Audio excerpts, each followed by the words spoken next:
Today on the panel, we have two eminent gynecologists joining us, Dr. Rishma Pai and Dr. Bhumika Bansal.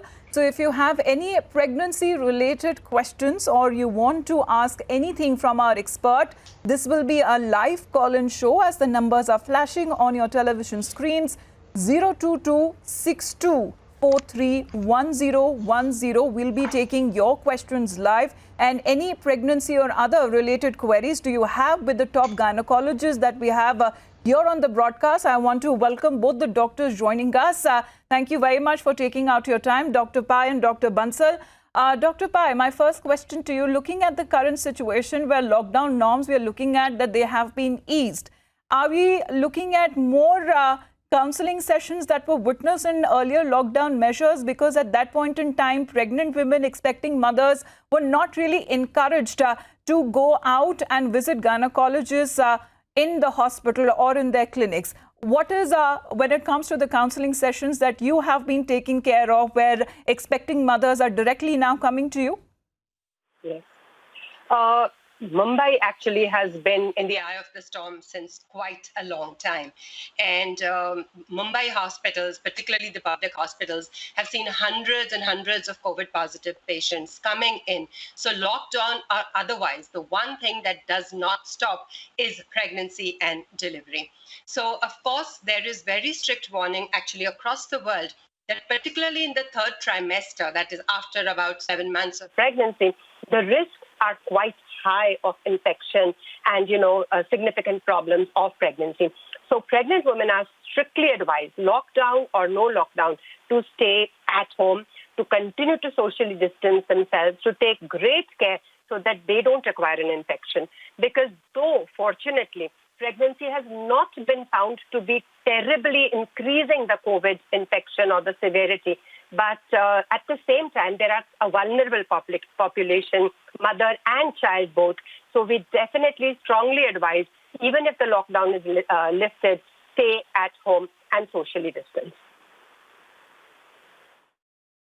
Absolutely, because that is one point of advisory that has gone on to the vulnerable, especially expectant mothers or children or even the aged above 65 plus years of age. Dr. Bansal, if I can come to you now, because there is no specific data, but we have been seeing cases now, especially when it comes to the deliveries that seem to be happening. Even if the mother is COVID-19 positive, the child has been delivered as a healthy baby. But even as healthy babies are also catching COVID-19, but there have been cases, just the recent one that came in, a baby of almost 36 days old recovered successfully from COVID-19. How do you interpret the situation? Okay, so that's a very pertinent question. So to answer that, there have been no reports as of now whether COVID virus, it is found in the amniotic fluid of the mother or it is present in the breast milk, which is why we are not getting reports of babies born to mothers who are COVID-19 positive, that they are also COVID-19 positive. But yes, during breastfeeding from droplet infections from infected mothers, there are high chances that the baby may be getting this infection. And as we are seeing with the elders, with the elderly population and other vulnerable population, the recovery rate is also pretty high, which is what is accounting for the recovery in that baby that you are speaking about. The general measures, the general principles of treatment hold true for everybody, which is taking care of the vitals, monitoring the vitals, and giving supportive measures to treat. And we in India are doing pretty well, so which is what is accounting for the high recovery rate of all individuals, be it pregnant women, be it elderly, be it the vulnerable population, and for example, the infants also. A word of caution here for all the pregnant women who are COVID-19 positive and who are nursing their babies, the general hygiene principles apply, which means hand washing before you're handling your baby, the respiratory hygiene, which means wearing your masks, and maybe you could express breast milk and with clean breast pumps and let somebody who is not infected feed your child. Yes. All right, Dr. Pai, we have a first caller on the broadcast. Rajesh is calling in from Chennai. Hi, Rajesh. What is your question? Hello. Hello. Yes, Rajesh, go on.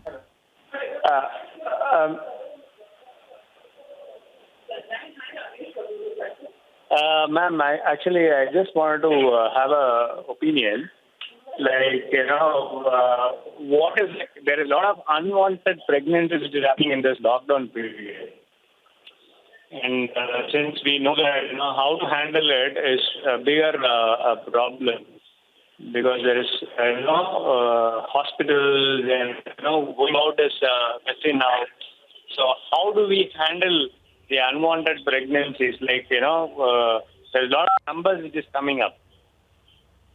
So I just wanted Madam opinion just to understand. Yes. In fact, this is a huge problem because even routinely in India, we see a lot of unwanted pregnancies because there's very less, information about contraception, about family planning. And in the lockdown, in fact, we were expecting, and it has emerged the truth, that there are many, many unwanted pregnancies happening. And fortunately for us, almost all doctors are at work, whether it's on teleconsultation or in their private nursing homes or in the hospitals. So I don't think there's any patient who's deprived of a doctor's help or counseling. Up until 7 weeks of pregnancy, which means early pregnancy, we can actually offer abortion pills. And abortion pills are a very safe and effective method of termination of early pregnancies. After 7 weeks, of course, they do need to go to a hospital, and then we can do a termination of pregnancy safely up until 5 months or 20 weeks of pregnancy. Of course, the first advice is prevention. So contraceptive advice, almost all 100% doctors are available for a consultation on their phones or in their nursing homes. Please seek advice. Prevention is better than cure, but unplanned pregnancies are many, and we are there to offer you help. Please don't neglect and delay. That's extremely important. Thank you very much, Rajesh, for the question. Dr. Bansal, Dr. Pai was talking about consultations that have been happening. What has been your experience so far because of the lockdown imposition and the kind of questions that expecting mothers or their family seems to be raising with you? Okay, so the world seems to be evolving with this coronavirus lockdown. We have seen an increase in spurt of telemedicine consultations. A lot of people are seeking consultation over phone and over various online platforms. Various pharma companies are providing support. Various big hospitals have come up with their own online consultation platforms, for example, the Apollo Group, etc. So as far as it is safe and in the ambit of all medical care that is available, we could still go ahead and provide online consultations to all our patients, keeping a very tight balance between safety and between preventing unnecessary hospital visits. And even the Gynecology Society have come up with an opinion that we could minimize hospital visits to a minimum of few consultations in pregnancy, wherein a woman can come early in pregnancy Dr. Bansal, for a dating I want you scan. to take this question with our next caller. Vishnu is with us. Yes. Let's quickly take him on board. Vishnu, what is your question? Madam, I'm from Bangalore and my daughter-in-law is pregnant in a small town in Adoni, in Andhra Pradesh. What precautions she has to take? Because one time he asked for a corona negative certificate we have taken. Again, delivery is told on May, this 31st delivery date they have given. Yes. 1 or 2 days, more or less. So, again, we have any special precautions we have to take, madam? Because a small town, that is the way, we will inform them that is what. All right. So what is necessary is, sir, kindly identify a health facility where your daughter is going to deliver. Please choose the health facility. Since she is due for delivery in a couple of days, make sure they have all necessary facilities to isolate COVID positive from COVID negative patients, and they are following the ICMR protocols, the Ministry of Health and Family Welfare protocols regarding the same. Keep some mode of transportation available, because in these times of lockdown, I do not know in the small town that she is in whether facilities for ambulance etc. would be available. So kindly identify the mode of transport just in case she goes in labor. How would you transport her to the hospital? Whether emergency facilities to give trial of labor are available or not. Is there a blood bank available and which is operational 24/7? Open nearby, and are all the doctors working in that particular hospital available 24/7? Then she should understand the signs of labor. Anytime that she has pain in abdomen or she has blood or watery discharge from vagina, she immediately needs to report to the hospital. Precautions that you would take is identify a family member who would accompany her, be prepared with all the stuff that is essential to be taken to the hospital, the patient's clothes, the baby's clothes, and your sanitizers, masks to carry to the hospital, and I guess that would suffice. Be ready with your finances because maybe the banks and all are not open 24/7. Identifying and being ready for That all would be several the points that to be emergencies noted, is especially at the absolutely time important. of delivery if it is a few days away. Thank you very much, Vishnu, for calling in. We have a caller from London. Shrikant is joining us. Dr. Pai will be taking your question. Shrikant, what is that you have to ask Dr. Pai? Hello, good morning, Dr. Pai and the other doctor. Thanks a lot for keeping this live and very helpful. My question is for young couple, and in fact, it's on their behalf that I'm asking. If young couple have the bandwidth to plan their conception, plan the family, how long could they hold this off?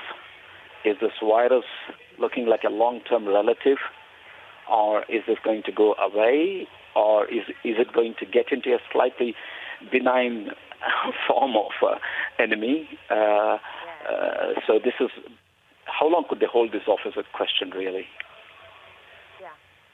Much asked question, because people are scared if they are planning that what if they become pregnant and they get infected, will it affect the baby?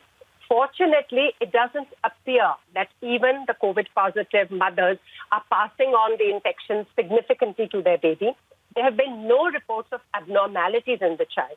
However, these are still early days because the pandemic is only less than 6 months old. So those who were pregnant in their first trimester, we'll come to know in a few months whether the babies have any significant effects in terms of abnormality. But up until now, the vertical transmission, that is transmission from mother through the placenta into the baby, has been reported, but very, very few cases. So there is safety.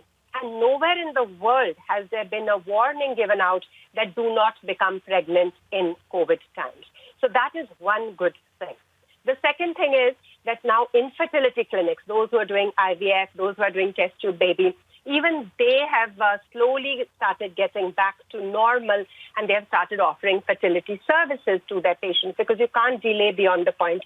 If the girl is older, for example, or there is a poor egg reserve, if the husband's sperm count is low, if the woman has diseases like endometriosis, you can't really delay these pregnancies very long. It would be very, very harmful for their fertility. And so I think there is no warning against pregnancy. However, you want your baby to come into a happier world. And hopefully that will happen in few months from now, God willing. Thank you very much, Shrikant, for calling in. Hope that has answered your question. Dr. Bansal, we have Juma Khan joining in from Visakhapatnam. Yes, what is your question this morning? Yeah.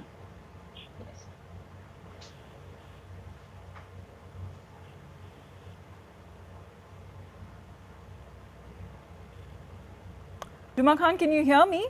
If you have your question, please do ask Dr. Bansal. Yes. Okay. Good morning, doctors. Good morning.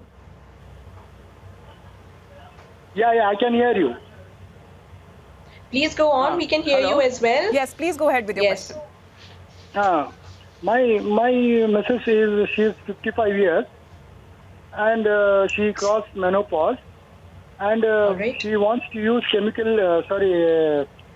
calcium tablets, which was sent from US from my daughter. And one more thing, she's sweating more. And what precautions shall we take? I'm sorry, I missed the last part of your questions. Precautions regarding? Precautions because she's sweating more. Menopause. And she's lightly getting a breathlessness.